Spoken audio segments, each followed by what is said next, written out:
Burung pelatuk dimakan kucing, aki-aki bawa buntelan. Mata ngantuk bikin pusing, kita bikin kopi yang rada kentelan, seludut lagi. Pahitnya kopi tak sepahit hidupku. Iya. Teman-teman semua, sahabat Esba TV dimanapun berada, kita masih berada di awal-awal bulan Mei di tahun 2026.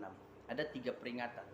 Di awal Mei itu yang pertama adalah 1 Mei, yaitu May Day, Hari Buruh Nasional, yang dijadikan tanggal merah.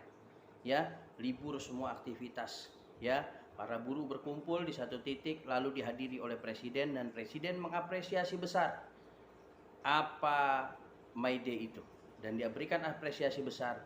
Bahkan di tengah-tengah pembicaraannya tentang MBG bermanfaat atau tidak, maka buruh serentak mengucapkan tidak.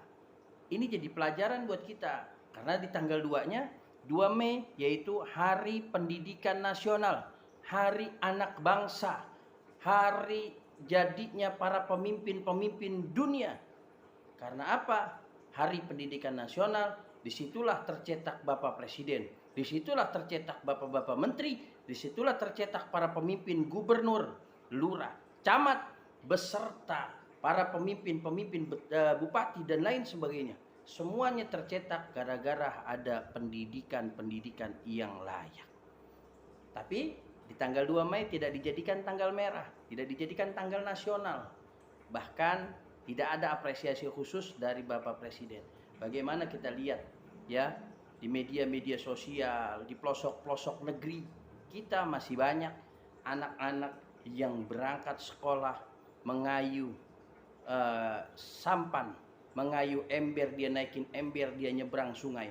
Bahkan ada yang rela, masih ada saat ini di 2026 masih ada mereka yang berjalan di sungai-sungai untuk menyeberangi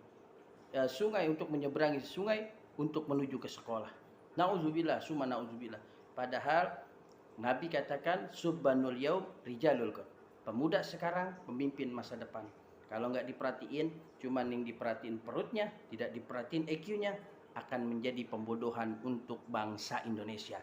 Gizinya terpenuhi dengan MBG, perutnya terpenuhi dengan MBG, tapi fasilitasnya juga harus terpenuhi. Tidak boleh ada lagi penahanan ijazah di seluruh Indonesia. Baik bagi mereka swasta dan negeri, sekolah-sekolah tidak boleh menahan ijazah siswa-siswinya. Bagi siswa-siswi yang tidak mampu, diberikan keringanan karena pendidikan nomor 1 di Indonesia.